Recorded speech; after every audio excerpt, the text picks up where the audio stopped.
1 مرتبہ سورہ حمد اور 3 مرتبہ سورہ توحید کی تلاوت فرما کر مرحوم محفوظ حسین نقی حسین مانسیہ عابد حسین نجفی اور کل مومن مومنات کی ارواح کو ایصال فرما دیجیے۔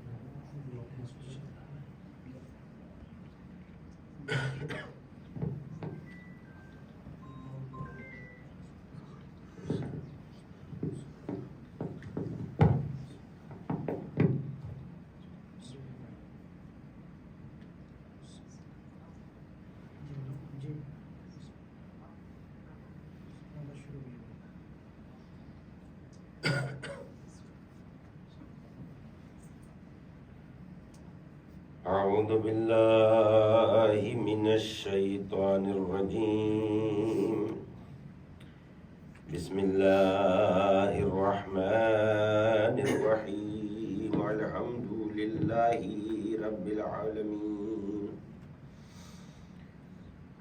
والصلاة والسلام علی اشرف الانبیاء والمرسلین وخاتم النبیین مولانا مقتدانا وہادینا وسیدنا ابی القاسم محمد اللهم صل على محمد وعلى محمد وعلى اہل بیتہ الطیبین الطاہرین المعصومین الغر المیامین الذين أذهب الله عنهم الرجس أهل البيت وطهرهم تطهيرا اللهم صل على محمد وعلى محمد أما بعد فقد قال الله الحكيم في كتابه الكريم وهو أصدق الصادقين وقوله الحق بسم الله الرحمن الرحيم يا أيها الناس اعبدوا ربكم الذي خلقكم والذين من قبلكم لعلكم تتقون صلوات پڑھیں۔ اللهم صل على محمد وعلى محمد۔ اس آیہ کریمہ کے ذیل میں وہ واعظ و نصیحت، وہ حکمتیں جو امیر المومنین علی بن ابی طالب علیہ السلام نے کلمہ نمبر 113 میں ارشاد فرمائی ہیں، ان سے متعلق روزانہ کچھ نہ کچھ باتیں آپ کی خدمت میں پیش کرنے کی سعادت حاصل کرتا ہوں۔ ویسے تو خود یہ آیہ کریمہ انسان کو بے حد اپنی طرف متوجہ کر رہی ہے اور انسان کو بتا رہی ہے کہ اللہ نے تمہیں پیدا کیا ہے اور تمہاری روزی کا ذمہ دار بھی خدا ہے۔ قرآن مجید میں ایسی بہت ساری آیات ہیں جن میں اللہ نے رزق کا وعدہ کیا ہے۔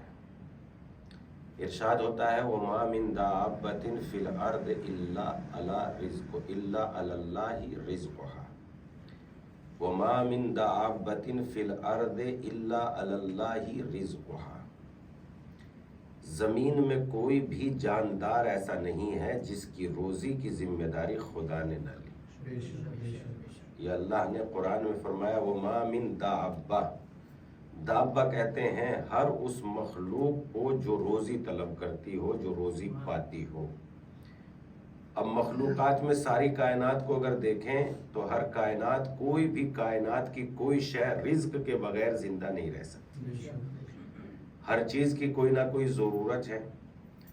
سورج چمک رہا ہے، یہ خود نہیں چمک رہا ہے بلکہ اس میں کچھ چیز ایندھن بنی ہوئی ہے جو وہ روشن ہوتی ہے اور سورج کو روشن کر دیتی ہے۔ تو جب وہ جلتی ہے تو ظاہر سی بات ہے کہ خرچ ہوتی ہے۔ اس میں بھی اللہ نے ایک ہیلیم گیس رکھی ہے جس کی وجہ سے سورج روشن ہوتا ہے، اور نہ جانے کتنی ایک لمحے میں جو ہماری دنیا کو یہ سورج روشن کر رہا ہے، ایک سیکنڈ کی اگر 1 منٹ یا 1 سیکنڈ کی ہم آگ یا روشنی سورج کے برابر حاصل کرنے کے لیے جائیں تو دنیا کے اندر جتنے پیٹرولیم ہیں، جتنے ڈیزلز ہیں، جتنے گازولینا ہے، جتنی بھی چیزیں ہیں، وہ سب کی سب جو ہے اگر جلا دی جائیں تو 1 منٹ کی روشنی برابر نہیں ہو سکتی۔ ٹھیک صحیح بولا نا غازی؟ ایک سر بات ہے۔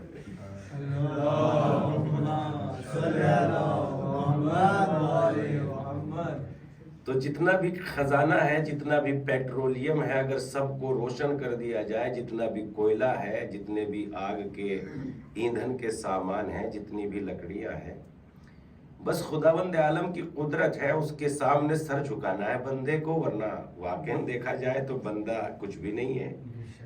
مثلاً ہم یہ دیکھتے ہیں کہ آگ بڑی زیادہ طاقتور ہے، جو بڑے بڑے لوگوں مثلاً جلا کے ان کو کوئلہ بنا دیتی ہے۔ پانی اس سے بھی زیادہ طاقتور ہے جو آگ کو بھی بجھا دیتا ہے۔ لیکن اگر پانی کا ہم جو ہے وہ کرنے کے لیے جائیں گے، وضاحت کرنے کے لیے جائیں گے، تو پانی خود آگ ہے۔ پانی خود آگ ہے۔ جن چیزوں سے مل کے پانی بنا ہے وہ آگ کو پیدا کرتی ہیں، ٹھیک؟ تو پانی خود آگ ہے اور وہ آگ کو بجھا دیتی ہے۔ تو ذرا غور کریں، بس اس کی قدرت کے سامنے بندے کو سر جھکانا ہے اور کچھ بھی نہیں ہے، کچھ بھی نہیں ہے۔ واقعاً جو علم کے اعتبار سے اگر ہم دیکھتے ہیں، نائٹروجن یا ہائیڈروجن سے مل کے یہ پانی بنتا ہے، اور یہ دونوں کی دونوں چیز وہ ہیں جو آگ ہیں۔ قرآن مجید میں ہے اذا انشقق الماء، کچھ اس طریقے سے ہے، جب سمندر کو آگ لگا دی جائے گی تو یہ اسی بات کی طرف اشارہ ہے کہ یہ خود ہی آگ ہے، تو آگ پکڑ لیں گے۔ تو اس اعتبار سے دیکھیں ہم قرآن مجید کی روشنی میں کہ ساری کی ساری کائنات میں اللہ کا رزق استعمال کر رہی ہے۔ چاند، سورج، سیارے، ستارے، یہ سورج بھی، یہ چاند بھی خود نہیں چمکتا، بلکہ چاند کو چاند کہا ہی اس لیے جاتا ہے کہ وہ سورج کی روشنی سے اپنے آپ کو منور کرتا ہے، اور جب سورج غروب ہو جاتا ہے تو چاند اپنی ہلکی اور پھلواری روشنی سے کائنات کو منور کر دیتا ہے۔ اور یہ خداوند عالم کا نظام ہی نہیں ہے۔ سورج کو تپش بخشی تاکہ ہر چیز میں قوت پیدا ہو جائے، انرجی مل جائے، وٹامن مل جائے، اور چاند کو ہلکی روشنی دی تاکہ انسان کو سونے میں آرام مل جائے۔ اگر سورج کے جتنی تپش چاند میں عطا کر دیتا تو نہ انسان رات کو آرام پا سکتا تھا، نہ دن میں آرام پا سکتا تھا، مگر کیا کہنے اس کی قدرتوں کے، رات سورج کے لیے تپش پیدا کر دی اور چاند میں ہلکی سی روشنی پیدا کر دی تاکہ یہ ٹمٹماتا ہوا سیارہ اور ستارہ جو ہے ایسی روشنی بھی دے، یعنی انسان اندھیرے میں گھپ نہ ہو جائے، روشنی بھی دے مگر اتنی ہلکی روشنی دے کہ جو اس کی نیند میں کوئی خلل واقع نہ ہو۔ اور پھر قرآن مجید میں بے پناہ باتیں اللہ نے پیش کرتے ہوئے انسان کے سامنے پیش کی ہے کہ تمہارا پروردگار وہ ہے۔ ارشاد ہوتا ہے اگر ہم چاہیں اس رات کو قیامت تک کے لیے رات بنا دیں، بتاؤ تم دن کا اجالا لانے کے لیے کون ہے اس جیسا کہ دن کا اجالا لے آئے؟ لا سکتا ہے کوئی؟ پھر قرآن مجید میں ارشاد فرماتا ہے اور اگر ہم چاہیں تو دن کو قیامت تک کے لیے دن بنا دیں، بتاؤ تم رات کا سکون لانے کے لیے کس کے پاس جاؤ گے؟ نہ تمہیں کوئی رات کا سکون دے سکتا ہے، نہ کوئی تمہیں دن کا آرام دے سکتا ہے۔ اور پھر کہتا ہے افرأیتم الماء الذی تشربون انتم انزلتموہ من المزن ام نحن المنزلون، جو پانی تم پیتے ہو کیا تم نے اسے دیکھا ہے؟ اگر ہم چاہیں تو اسے کھاری بنا دیں، تم میں سے کوئی بھی ایسا نہیں ہے جو کھاری پانی کو میٹھا بنا دے۔ ہے کوئی ایسا؟ افرأیتم الماء الذی تشربون انتم انزلتموہ من المزن ام نحن المنزلون۔ ہم نے آسمانوں سے، بلکہ اس کا اصل مطلب یہ ہے افرأیتم الماء الذی تشربون، جس پانی کو تم پیتے ہو کیا تم نے اسے دیکھا ہے؟ انتم انزلتموہ من المزن ام نحن المنزلون، کیا اس کو بادلوں سے تم برساتے ہو یا ہم برساتے ہیں؟ کون ہے اسے بادلوں سے برسانے والا؟ اور جب ہم اللہ کی بارش کے قطروں کے نظام پر جب غور کرتے ہیں تو بے ساختہ برستی ہوئی بارش کو دیکھ کے کہنے کو دل کرتا ہے الحمدللہ رب العالمین. بس بندے کے پاس اس سے زیادہ اور کوئی کلام نہیں ہے اور باتیں نہیں.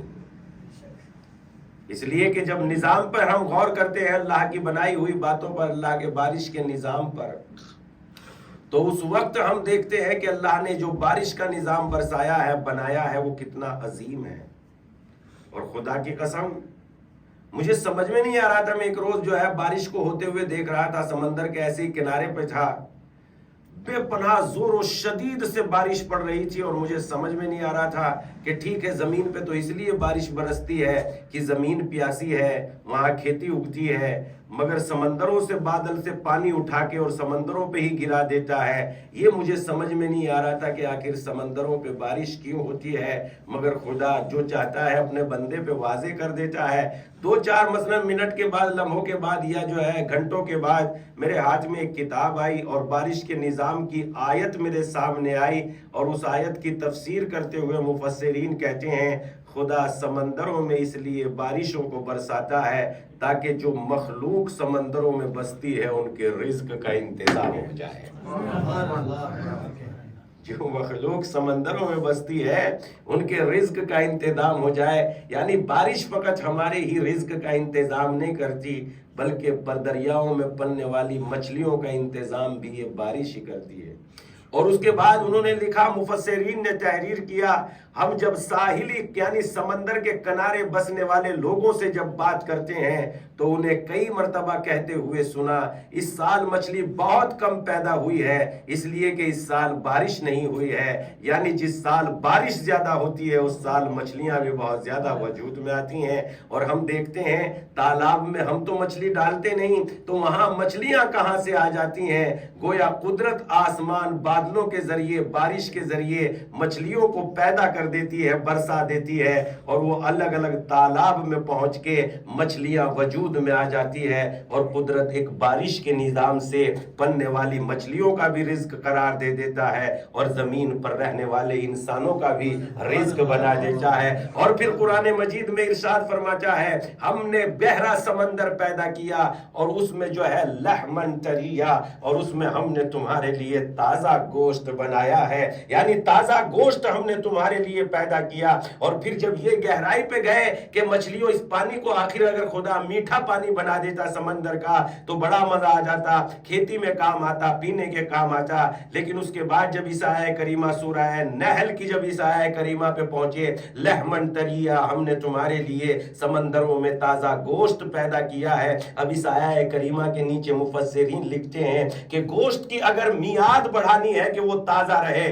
تو اس پر نمک لگا کے رکھ دو تو اس کی زندگی کی میعاد بڑھ جاتی ہے. اسی لیے خدا نے نمکا پانی پیدا کر دیا تاکہ تازہ گوشت بہت دیر تک اس کے اندر جو ہے زندہ اور تازہ رہے. لحمن طریا، ہم نے تمہارے لیے اس میں لحمن طریا تازہ گوشت پیدا کیا ہے. ہیرے اور موتی بھی بنائے ہیں، لولو اور مرجان بھی بنائے ہیں. ہم نے بے پناہ خزانے رکھ دیے ہیں اس سمندر میں، لہذا ہمارے رزق کی کوئی کمی نہیں ہے. اب تمہیں غوطہ لگانا آنا چاہیے، تمہیں تلاش کرنی آنی چاہیے. خزانے تو تمہارے قدموں میں ہے، لہذا تمہیں تلاش کرنے کا شعور آنا چاہیے. تم اپنے شعور کو بڑھاؤ تاکہ رزق تمہارے قدموں سے نازل ہو، رزق تمہارے قدموں میں پیدا ہو. ایک انسان دعا کرتا، دیکھیے موضوع بھٹک گیا، جو چل رہا تھا موضوع بھٹک گیا. ایک سلوات پڑھ دے محمد والے محمد والے محمد. تو ایک آدمی روز دعا کیا کرتا تھا، پروردگارہ، محنت کرتا نہیں تھا، پروردگارہ مال دے دے، پروردگارہ مال دے دے، پروردگارہ مال دے دے. ہم نے کیا کہا؟ تمہارے ذہن میں تلاش کی طاقت ہونی چاہیے. انسان بدن کے اعتبار سے اپنے آپ کو قوی نہ کرے بلکہ عقل کے اعتبار سے اپنے آپ کو مضبوط کرے. کل کی آیت میں، کل کی باتوں میں کیا آیا تھا؟ لا دین لمن لا عقل لہو. اس کے لیے دین ہی نہیں ہے جس کے پاس عقل نہ ہو. پیغمبر اسلام ایک جگہ سے گزر رہے تھے، گزرتے ہوئے دیکھا کہ بہت سارے بچے نوجوان اپنی طاقت کو آزما رہے ہیں، اور ایک بڑا سا پتھر رکھا ہوا ہے وہاں پر، اور اس کو اٹھانے میں کوشش کر رہے ہیں کہ جو اسے اٹھا لے گا وہ سب سے بڑا بلوان. پیغمبر اسلام ادھر سے گزرے اور ادھر سے جب گزر رہے تھے تو ان نوجوانوں کو دیکھا. نوجوانوں کو جب دیکھا تو پیغمبر نے کہا بلکہ اس سے پہلے واقعہ یہ آیا تھا کہ پیغمبر جا رہے تھے, کہیں سے گزر رہے تھے, اسی کے ساتھ یہ واقعہ بھی ہے. ایک آدمی کو دیکھا بیچارہ ذہنی طور پر بیمار ہے, پاگل ہے, دیوانہ ہے.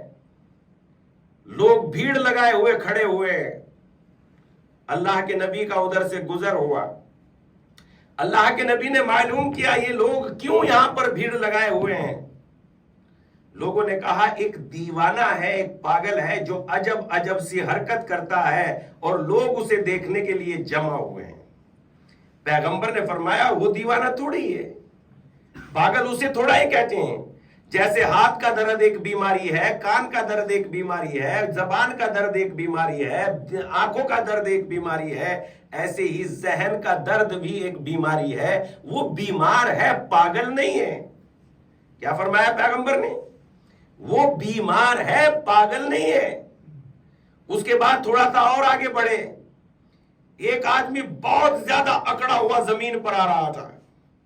پیغمبر نے کہا پاگل وہ نہیں تھا, وہ تو بیمار ہے, ذہن کا بیمار ہے. اگر پاگل کو دیکھنا ہے تو پاگل یہ ہے, اس لیے کہ اپنا کچھ بھی نہیں ہے, دیے ہوئے پہ اترا رہا ہے. جو دیے ہوئے پہ اکڑ جاتا ہے وہی تو پاگل ہے.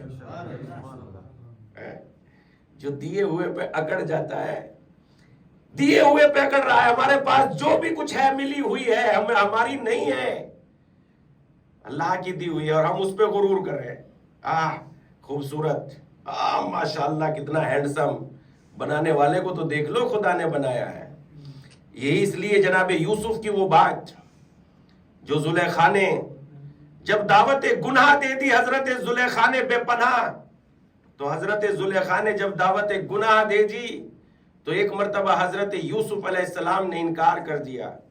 اور جب انکار کر دیا تو اس کے سامنے اس کا خدا مجسمے کی صورت میں رکھا ہوا تھا, اور اس کے سر پہ اوڑھنی ڈال کے, پردہ ڈال کے کہنے لگی یہ کیسے ممکن ہو سکتا ہے کہ میرا خدا دیکھے اور میں گناہ کروں. حضرت یوسف نے فوراً جملہ کہا, ارشاد فرمایا ایک بے جان خدا سے تو اتنی حیا کر رہی ہے, اور جو خدا نیتوں سے واقف ہے میں اس سے کتنی حیا کروں, میں اس سے کتنی شرم کروں. تو بے جان پتھر سے حیا کر رہی ہے. تو جو خدا نیتوں سے واقف ہے, اور ظاہر سی بات ہے جو بے جان پتھروں کو مانتے ہیں وہ پردے میں خدا کو چھپا کے سمجھتے ہیں ہم اپنے خدا کی آنکھوں سے پوشیدہ ہو گئے. مگر جو حقیقی خدا کو مانتے ہیں وہ تو یہ اعلان کر دیتا ہے یوسوسو فی صدور الناس, تمہارا پروردگار تو ان وسوسوں کو بھی جانتا ہے جو تمہارے دل میں ہے. ہمارا خدا ایسا نہیں ہے کہ ہم کوئی کام کریں گے تو وہ جانتا ہے, ہمارے کرنے سے پہلے جانتا ہے.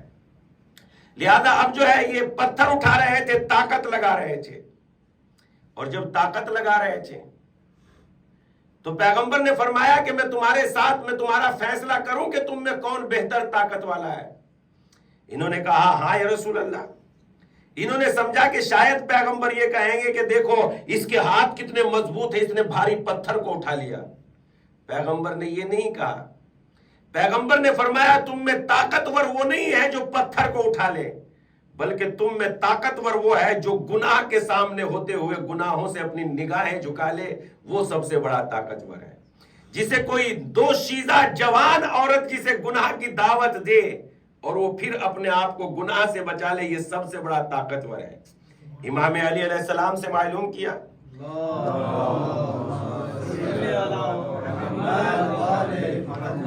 امام علی علیہ السلام سے معلوم کیا یا علی سب سے بڑا شجاع کون ہے, بہادر کون ہے. تو امام نے یہ نہیں کہا خانہ وہ باب خیبر کو اکھاڑنے والا بہادر ہے. امام نے یہ نہیں کہا مرحب و انتر کو مارنے والا بہادر ہے.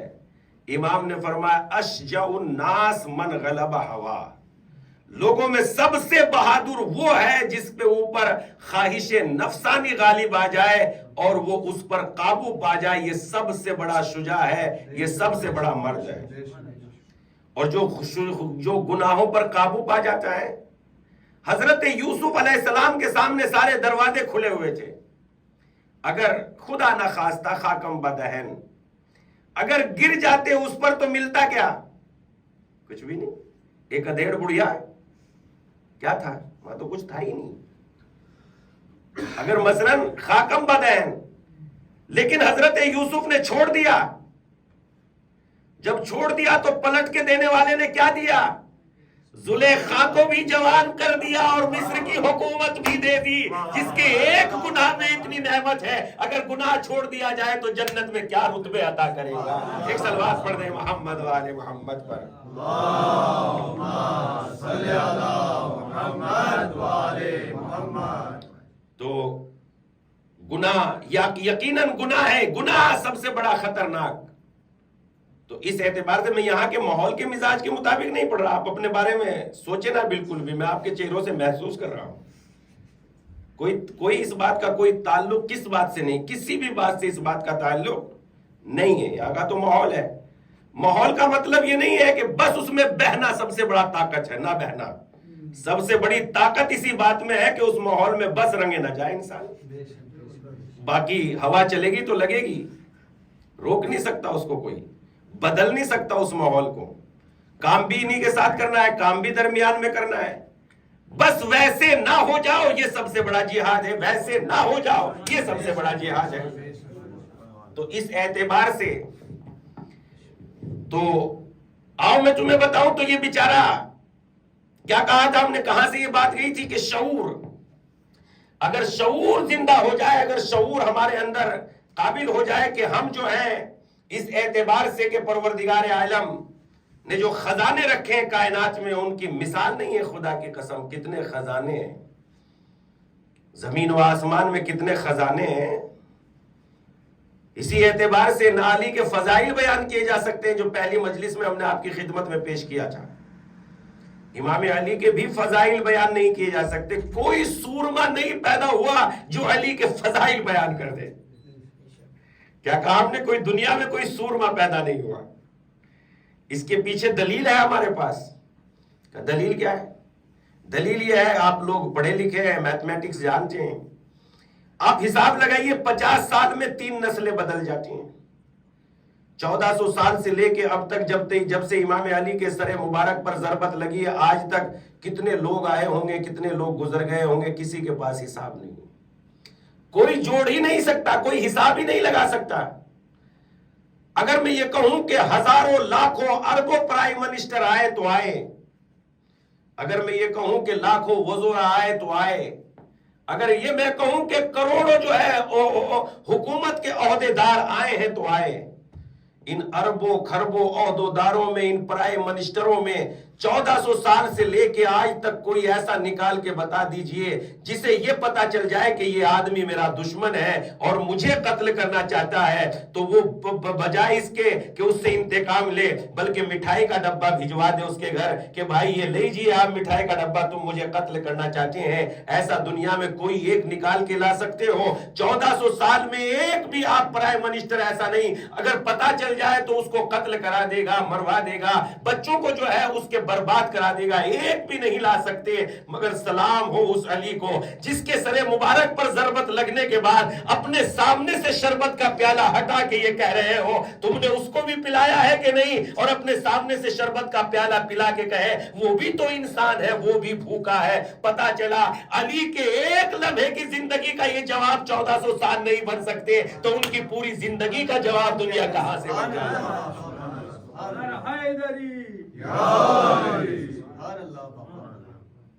تو اس اعتبار سے دنیا میں شعور ہونا چاہیے. بس دولت خزانے بے پناہ شعور ہونا چاہیے.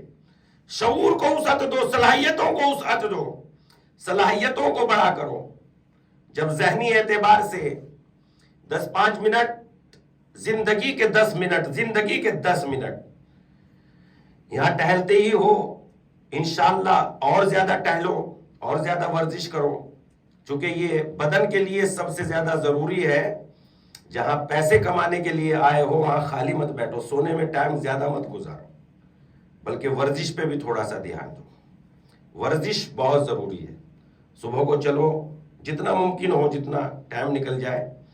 سستی کا تو کوئی علاج نہیں ہے، ٹائم ربڑ کی طرح ہے، جتنا اس کو کھینچتے ہیں اتنا بڑھتا ہے اور جتنا اس کو چھوڑ دیتے ہیں اتنا یہ گھٹ جاتا ہے.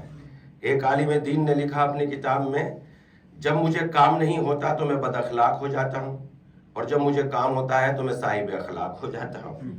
ظاہر سی بات ہے جب کام نہیں ہوگا تو خرافات کے علاوہ کیا کرے گا؟ جب کام نہیں ہوگا تو خرافات کے علاوہ کرے گا کیا؟ اور جب کام ہوگا تو خرافات کی طرف دماغ نہیں جائے گا۔ پھر اسی کے نیچے دوسرا جملہ لکھتے ہیں، جب میں کام کرتا ہوں تو دن گھٹ جاتا ہے، عمر بڑھ جاتی ہے۔ جب کام کرتا ہوں تو دن گھٹ جاتا ہے، عمر بڑھ جاتی ہے، اور جب کام نہیں کرتا عمر گھٹ جاتی ہے، دن بڑھ جاتا ہے۔ اس بات کو آپ سے بہتر کون سمجھ سکتا ہے؟ اس لیے کہ جب کام ہوتا ہے تو جب ذمہ داریاں ہوتی ہے، ارے اتنا وقت گزر گیا، ابھی تو یہ بھی نہیں کیا، ابھی تو یہ بھی نہیں کیا، دن چلا جاتا ہے اور کام باقی رہتا ہے۔ لیکن جب خالی ہوتے ہیں تو دن کاٹے نہیں کٹتا، اس لیے کہ جب خالی ہوتے ہیں اور عمر گھٹ جاتی ہے، اس لیے کہ ٹینشنوں کے علاوہ اور کیا آئے گا؟ جب خالی ذہن ہوگا تو کسی کے حسد کی یاد آئے گی، کسی کی گالی کی یاد آئے گی، کسی نے ستایا تھا اس کی یاد آئے گی۔ ایک صلوات پڑھ دے محمد و آل محمد پر۔ اللہم صلی علی محمد و آل محمد۔ میں کہہ رہا ہوں گالیوں کی یاد آئے گی، آپ کہہ رہے سبحان اللہ۔ ایسا مولانا دیکھا آپ نے جو گالیوں پہ داد لے لے؟ ایک صلوات پڑھ دے محمد و آل محمد۔ اللہم صلی علی محمد و آل محمد۔ کسی کا کچھ کہا ہوا یاد آئے گا، کسی کا حسد یاد آئے گا، کسی کا دل دکھایا ہوا یاد آئے گا، سب ذہن میں گردش کرتے رہیں گے۔ اور جب ذہن میں گردش کرتے رہیں گے تو ہم بھی جواب دیتے رہیں گے دل ہی دل میں۔ جب ہم بھی جواب، اور خدا کی نعمتوں میں سے میرے سامنے مثلا اتنی باتیں نعمتوں کے طور پر ہر وقت جو ہے ظاہر ہوتے رہتی ہے، یعنی میں بیان نہیں کر سکتا کہ خدا کی کتنی بے پناہ نعمتیں ہیں۔ یہ زبان جو دی ہے اللہ نے، جس کے ذریعے بول رہا ہوں، اس کا تو جواب ہی نہیں ہے، مگر ایک زبان اللہ نے اتنی بڑی زبان دی ہے کہ یہ بہت چھوٹی ہے، اور جو اشاروں کی زبان ہے وہ بہت بڑی ہے۔ اس میں کوئی لفظ نہیں ہے، مگر ہر ملک میں چلتی ہے، ہر دیش میں چلتی ہے، ہر جہان میں چلتی ہے اشاروں کی زبان۔ مثلا رکنے کو کہا ایسے ہاتھ کر دیا، رک گیا آدمی۔ چلنے کو کہا ایسے ہاتھ کر دیا، چلنے لگا آدمی۔ اس میں لفظ نہیں ہے، اشارہ ہے۔ یہ سب سے بڑی زبان ہے۔ جب ایسے کسی نئے ملک میں آتے ہیں جہاں زبان نہ جانتے ہو تو فقط اشاروں کی زبان سے کام لیتے ہیں۔ ابھی جب میں آ رہا تھا لونڈا سے تو بیٹھے بیٹھے، چونکہ خطیب آدمی ہوں، کوئی بات ذہن میں آئی اور میں نے بہت زور سے ایسے ہاتھ مار دیا، گویا نکتہ آیا، بہت زور سے ایسے ہاتھ مار دیا۔ چلاتے ہوئے ڈرائیور نے کہا کہ کیا شی کی؟ اس کے بعد جیسے ہی انہوں نے کیا میں نے اپنی زبان میں فوراً کہا کوئی بات نہیں، ویسے ہی میں نے تو ویسے ہی کہا، اس نے اے سی اسٹارٹ کر دیا۔ ایک صلوات پڑھ دے محمد والے۔ اللہم صلی علی محمد و آل محمد۔ قسم خدا کی، تو اشاروں کی زبان۔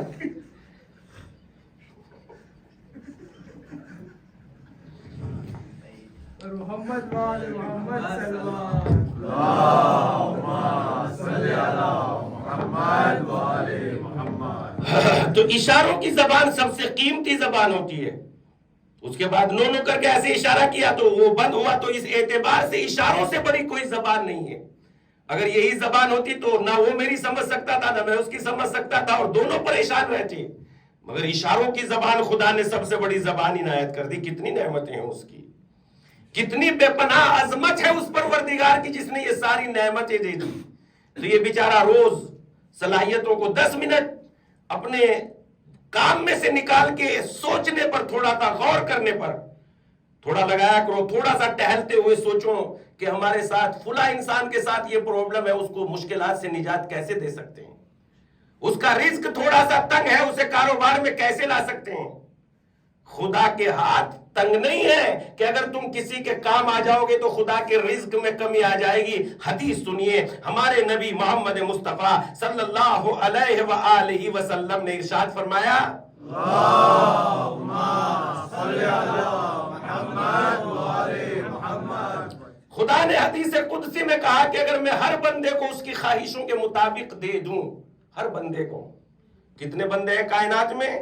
اللہ کے رزق کی وسعت کتنی بڑی ہے۔ اگر میں ہر بندے کو اس کی خواہشوں کے مطابق دے دوں، ہر بندے کو، تو میرے خزانہ قدرت میں اتنی کمی نہیں آئے گی جتنی سمندر میں رسی ڈال کے نکال لی جائے اس پر جو پانی لگ کے آتا ہے، میرے خزانہ قدرت میں اتنی بھی کمی نہیں آئے گی اگر ہر بندے کو اس کی خواہش کے مطابق دے دیں۔ تو جب 10 منٹ نکلے گی، اپنی اولاد کے بارے میں غور کریں گے، اپنے سماج کے بارے میں غور کریں گے، اپنے بچوں کے بارے میں غور کریں گے، اپنے رشتہ داروں کے بارے میں غور کریں گے، نہیں معلوم یہ کسی رشتہ دار کے یہ غور و فکر کسی رشتہ دار کے لیے ہمارے ہاتھ مدد کرنے کے لیے تیار ہو جائے اور اس کے بچے کی ذہنی صلاحیتیں اتنی عظیم ہو کہ وہ مثلا ISP بن جائے، DSP بن جائے، یہ ساری کی ساری صلاحیتیں، تو اس اعتبار سے جب 2 لمحے سوچنے کے لیے نکالو گے تو قدرت کے دیے ہوئے رزق میں کمی واقع نہیں ہوگی۔ لہذا ذہنی اعتبار سے اپنے آپ کو مضبوط کرو، ذہنی فکری۔ جب انسان ذہنی اعتبار سے مضبوط کر لیتا ہے، فکر کے اعتبار سے مضبوط کر لیتا ہے، تو انسان بڑا عظیم بن جاتا ہے۔ یہ بیچارہ اللہ تو بغیر محنت کے بھی دے دے گا، اس کے یہاں کوئی کمی نہیں ہے، مگر خدا یہ چاہتا ہے کہ انسان غور و فکر کرے، انسان شعور سے کام لے۔ ایک انسان جو ہے اللہ سے دعا کرتا تھا پروردگارہ مال دے دے، پروردگارہ مال دے دے، مالک مال دے دے، محنت نہیں کرتا تھا، بغیر محنت کے مالدار بننا چاہتا تھا۔ اور بہت عظیم جملہ اس میں آئے گا جب میں اس کلمے سے متعلق بات کروں گا، لا عبادتہ کا ادائی الفرائض، ادائے فرائض سے بڑھ کے کوئی عبادت نہیں ہے۔ تو اس جملے میں آئے گا جس میں علماء کرام نے تشریح کی ہے کہ دنیا کا کوئی انسان انکار نہیں کر سکتا کہ دنیا کی چھوٹی سی چھوٹی نعمت حاصل کرنے کے لیے بغیر محنت کے اسے مل جائے گی۔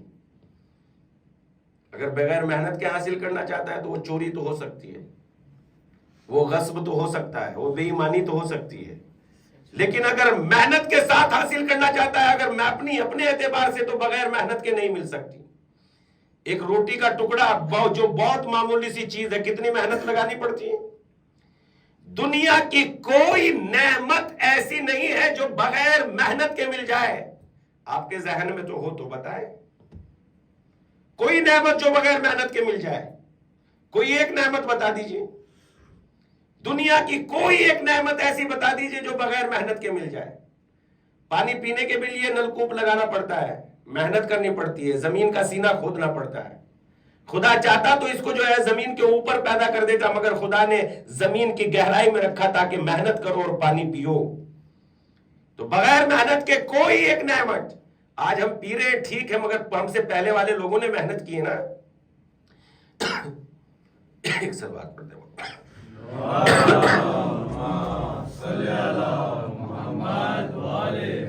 تو دنیا کی کوئی نعمت ایسی نہیں ہے جو بغیر محنت کے مل جائے، کوئی بھی نعمت نہیں۔ تو جب دنیا کی نعمت بغیر محنت کے نہیں مل سکتی تو آخرت کی نعمت کس طرح بغیر محنت کے مل سکتی ہے؟ جب دنیا کی نعمت بغیر محنت کے نہیں مل سکتی تو آخرت کی نعمت، جبکہ دنیا کی نعمت حقیر ہے، ذلیل ہے، فانی ہے، ختم ہونے والی ہے، سب کچھ ہے، مگر اس کے باوجود بھی بغیر محنت کے نہیں ملتی یا مل سکتی ہے؟ تو جب فانی نعمت بغیر محنت کے نہیں مل سکتی تو وہ جنت جسے ہمیشہ باقی رہنا ہے بغیر عمل صالح کے کیسے مل جائے گی؟ دنیا کا کوئی عقل مند انسان اس بات کو پسند نہیں کر سکتا۔ تو اس اعتبار سے ہم ذرا غور کریں، شکریہ، اس اعتبار سے ہم ذرا غور کریں کہ اپنی ذہنی صلاحیتوں کو بڑی کریں، سوچیں، غور کریں۔ اور یہ چیز اللہ نے ایسی بنائی ہے، یہ دماغ، اس کو جتنا سوچو گے، پریشانی والی سوچ نہیں، کل رزق کا کیا ہوگا، کل اس کا کیا ہوگا، کام کا کیا ہوگا، یہ کوئی حیثیت نہیں ہے اس بات کی، یہ تو ایک ٹینشن ہے، ٹینشن نہیں۔ مشکلات سے نجات پانے کی تدبیر، جب مشکلات سے نجات پانے کی تدبیر کے بارے میں جب سوچتا ہے انسان، تو اللہ حدیث قدسی میں ارشاد فرماتا ہے، ہم اپنے بندے کے ذہن سے سرگوشی کرتے ہیں اور بندے کے ذہن میں اس کا جواب ڈال دیتے ہیں۔ ہم کہتے ہیں نا کبھی کبھی، ارے میرے ذہن میں تو یہ بات تھی بھی نہیں اور اچانک آ گئی۔ اچانک آ نہیں گئی، جو تمہارے سانسوں سے واقف ہے وہ تمہاری فکر سے بھی واقف ہے، وہ خاموشی سے تمہیں جواب دے رہا ہے۔ ایک صلوات پڑھ دیں محمد و آل محمد پر۔ جو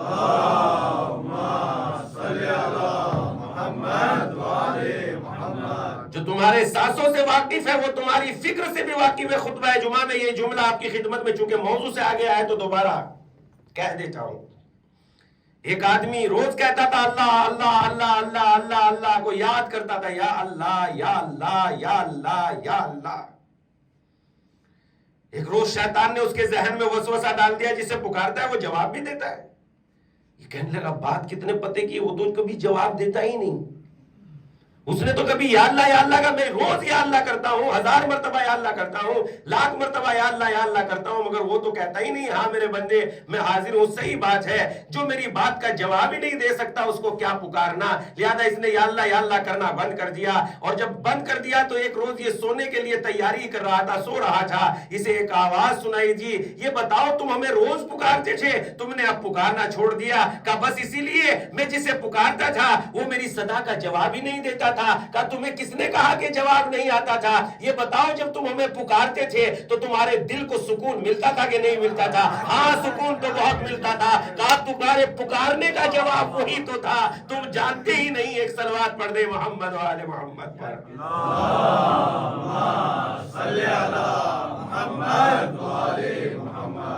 سکون بہت ملتا تھا, کہا وہی تو جواب تھا. تو اسی لیے ہم کہتے رہے میرے ذہن میں تو تھی بھی نہیں, یہ بات آ گئی. آ نہیں گئی جناب. کسی مشکل کشا نے مشکلات, کسی رحیم و رحمان نے تمہاری مدد کی ہے. تمہارے ذہن کو کسی پروردگار عالم نے تمہارے حل مشکلات کا جواب تمہارے ذہن میں ڈال دیا. اور اس لیے وہ رحیم و رحمان و رحیم ہے. یا من سبقت رحمتہ غضبہ, ہے وہ ذات جس کی رحمت اس کے غضب سے آگے آگے جاتی ہے. یا من اسمہ دوا و ذکرہ شفا, ہے وہ ذات جس کا ذکر شفا ہے اور جس کا نام دعا ہے. اس کے بعد ارشاد فرمایا من تحتہ غنن, ہے وہ ذات جس کی اطاعت انسان کو غنی بنا دیتی ہے. واقعا دنیا کے جتنے بھی حاکم ہیں ان کی اطاعت انسان کو غنی نہیں بناتی, مگر جب بندہ خدا کی اطاعت کر لیتا ہے تو بندہ غنی بن جاتا ہے. اور غنی کے معنی یہ ہے دنیا کے سارے انسان ہوا کو لے کے سانس کے ذریعے جیتے ہیں, مگر حضرت سلیمان ہوا پہ حکومت کر کے بتاتے ہیں من تحتہ غنن, جو تیری بارگاہ میں آ جاتا ہے تو اسے غنی بنا دیتا ہے. یا من اسمہ دوا و ذکرہ شفا, ہے وہ ذات جس کا یا من اسمہ دوا, جس کا نام دوا ہے, وہ ذکرہ شفا, اور اس کا ذکر شفا ہے. وہ طاعتہ غنن, اور تیری اطاعت انسان کو غنی بنا دیتی ہے. غنی طاعتہ غنن. اور واقعا یہی خداوند عالم نے کہا اے بندے اس ساری کائنات کی چیز میں نے تیرے لیے بنائی اور تجھے اپنے لیے بنایا, بس تو میرا بن جا تو میں تیرا بن جاؤں گا اور تجھے قدرت میں اپنے جیسا بنا دوں گا. کیا کہا؟ قدرت میں تجھے اپنے جیسا بنا دوں گا. اگر تو میرا بن جائے گا تو تجھے موت و حیات پہ ہی میں اختیار نہیں دوں گا, تیری ہی زندگی پہ اختیار نہیں دوں گا, بلکہ تجھے مردوں کو زندہ کرنے کی طاقت عنایت کر دوں گا. عیسیٰ نے زندہ کر کے بتایا یا من اسمہ دوا و ذکرہ شفا و طاعتہ غنن. علی نے مردوں کو زندہ کر کے بتایا وہ طاعتہ غنن. فاطمہ کی دعا سے مردہ دلہن زندہ ہو گئی. فاطمہ نے بتایا وہ طاعتہ غنن. تیری اطاعت بندے کو غنی بنا دیتی ہے. یعنی مال و دولت جمع کرنے والے کو غنی نہیں کہتے, اگر خدا کی بارگاہ میں بندہ آ جائے جو زندگی کو بھی اختیار دے دے, موت پہ بھی اختیار دے دے, اسے غنی کہتے ہیں. یا من اسمہ دوا و ذکرہ شفا و طاعتہ غنن. ہے تیری ذات تو یہ مالدار بننا چاہتا تھا بغیر محنت کے, دعا کرتا تھا مالک مال دے دے, مالک مال دے دے, مالک دولت دے دے, پروردگارہ دولت دے دے. ایک روز اس کے خیال میں, اس کے خواب میں ایک آدمی آیا اور اس نے کہا کہ فلاں جنگل میں جانا, فلاں صحرا میں جانا, فلاں ندی کے کنارے جانا, سمندر کے کنارے جانا, اور وہاں تیر کمان میں رکھنا اور چھوڑ دینا, جہاں وہ تیر گرے وہیں خزانہ ہے. جہاں وہ تیر گرے وہیں خزانہ. اس کے تو مزے آ گئے, بغیر محنت کے مال مل رہا تھا, یہ پھر کہاں بعد میں نیند آنے والی تھی.